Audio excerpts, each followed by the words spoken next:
Rhodes dévoile un patrimoine historique unique, à la frontière de l'Orient et l'Occident, à 18 km de la Turquie et 300 km d'Athènes. L'histoire défile sur ce petit bout de terre de 1300 km². L'ordre des chevaliers de Saint-Jean de Jérusalem fut fondé au XIe siècle, d'abord purement religieux, puis défenseur militaire de la Terre Sainte. Les chevaliers restèrent maîtres de Rhodes pendant 2 siècles. Ils durent résister aux Turcs et c'est en 1522 que Solyman II s'empara de Rhodes. L'ordre regroupe 7 langues, la France, l'Auvergne, la Provence, l'Italie, l'Espagne, l'Angleterre et l'Allemagne. L'ordre est présidé par un grand maître, le plus souvent français, dont les plus influents, Fouques de Villaret et Pierre d'Aubusson. Le musée rappelle que l'histoire de Rhodes défile sur des millénaires. Des icônes de Byzance, les magnifiques mosaïques ramenées de Kos,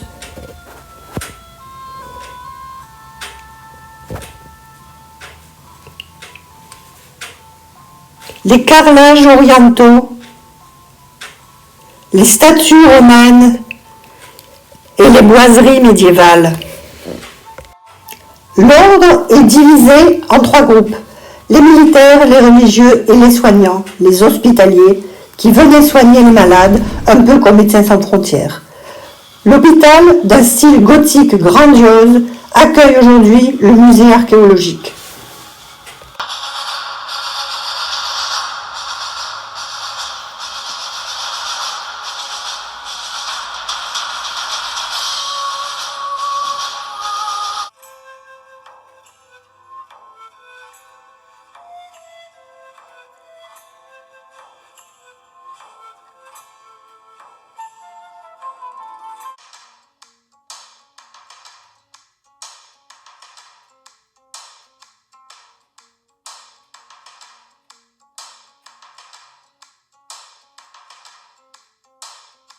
La rue des Chevaliers, pavée de galets, elle est bordée des auberges des différentes nations. Elle évoque fidèlement l'aspect architectural du XVe siècle. Bien que très restauré, le quartier des Chevaliers témoigne de la splendeur gothique. La vieille cité de Rhodes, enserrée par des remparts, conserve, imprimée dans la pierre, un peu du souffle épique des croisés.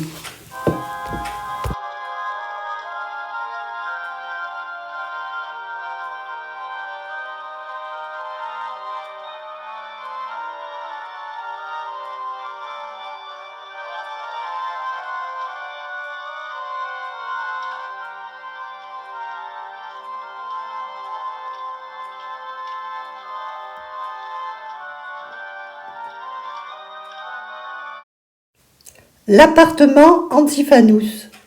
Dans une minuscule ruelle, nous avons niché dans les vieilles pierres.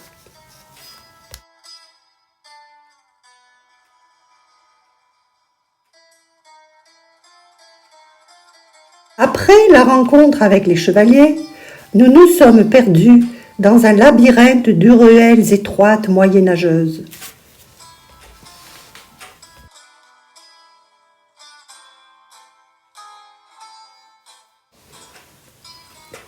Se côtoient les églises byzantines, les mosquées, les synagogues, témoignant de ces civilisations qui ont laissé leurs empreintes.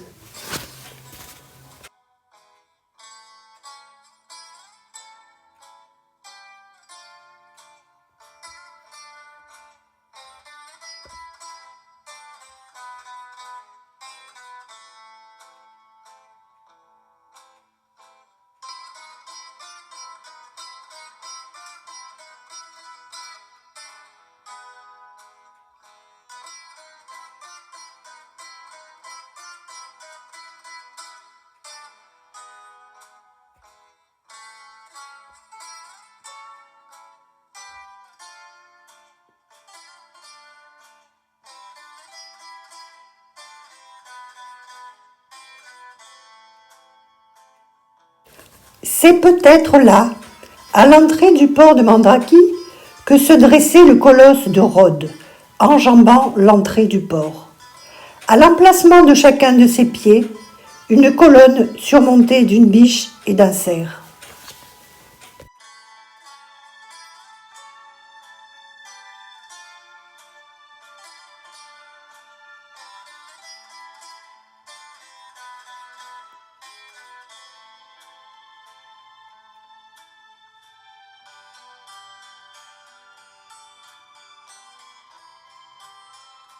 À l'extrémité nord de la ville, les plages s'étalent, calmes à l'est et agitées par les vents à l'ouest.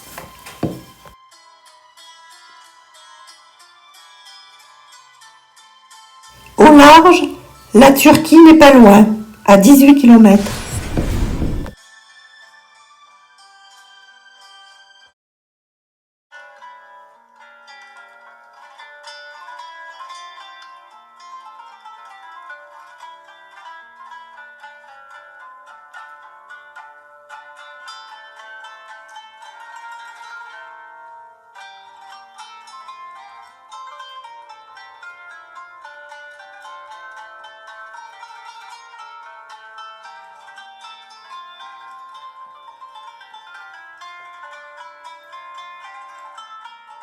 Le monastère de Panormitis est un lieu de pèlerinage où l'on vient prier l'archange Saint-Michel, icône d'argent qui réalise des miracles.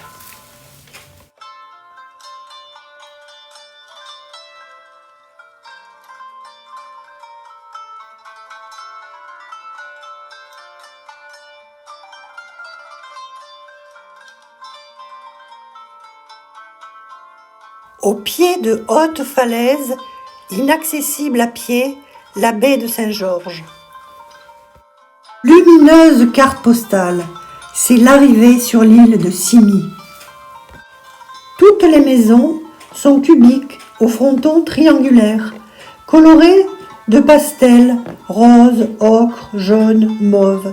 C'est un décor unique. Au siècle dernier, l'île fut riche de ses constructeurs de bateaux, réputés les plus rapides. Et il faut monter, monter, encore monter, les 450 marches pour arriver aux ruines du château des Chevaliers, d'où la vue domine la ville.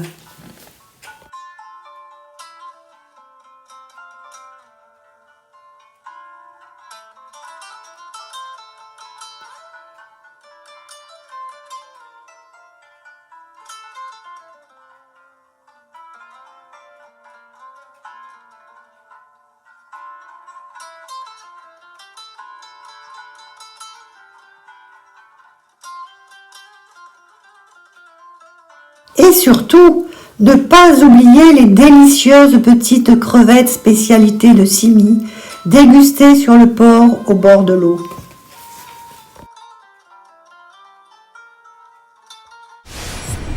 Le long de la côte est se suivent les plages de sable ou les petites criques.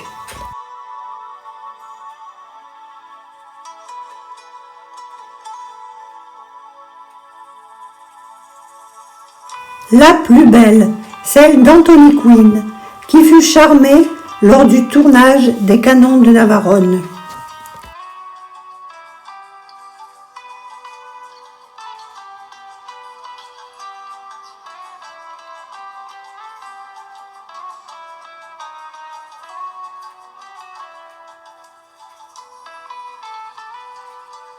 Dans un autre style, les grandes plages de sable ont charmé les touristes du monde entier.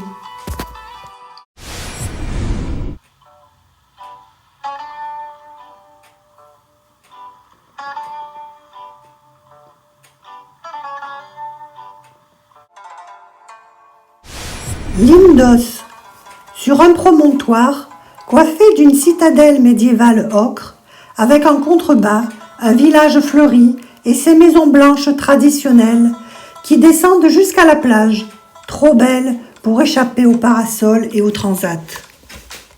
Pour monter sur l'acropole, à 115 mètres, on peut grimper sur un mulet. Le sanctuaire, dédié à Athéna, a été fortifié par les chevaliers qui érigèrent une citadelle. Hercule, Hélène de Troie, Ménélas, Alexandre le Grand ont visité ce temple d'Athéna et nous suivons leurs traces.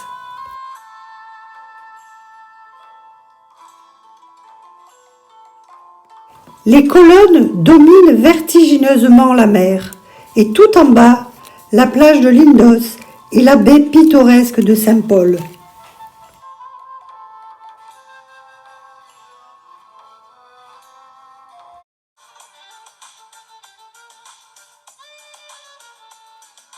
Dans ce petit village, chaque porte est unique.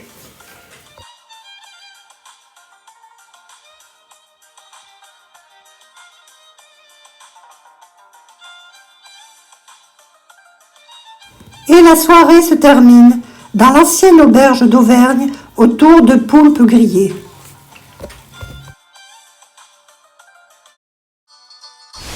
La ville de Rhodes a aussi son acropole. Ses temples dédiés à Zeus et Athéna, son théâtre et son stade de 210 mètres. Dans un paysage sauvage, surplombant la mer cristalline, ce sont les thermes de Kalitéa, bien trop appréciés par les touristes.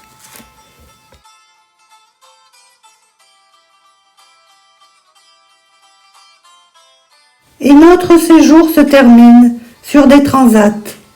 Sable blond, une mer chaude presque turquoise, une petite chapelle au bout du quai et bien sûr un petit resto les pieds dans l'eau.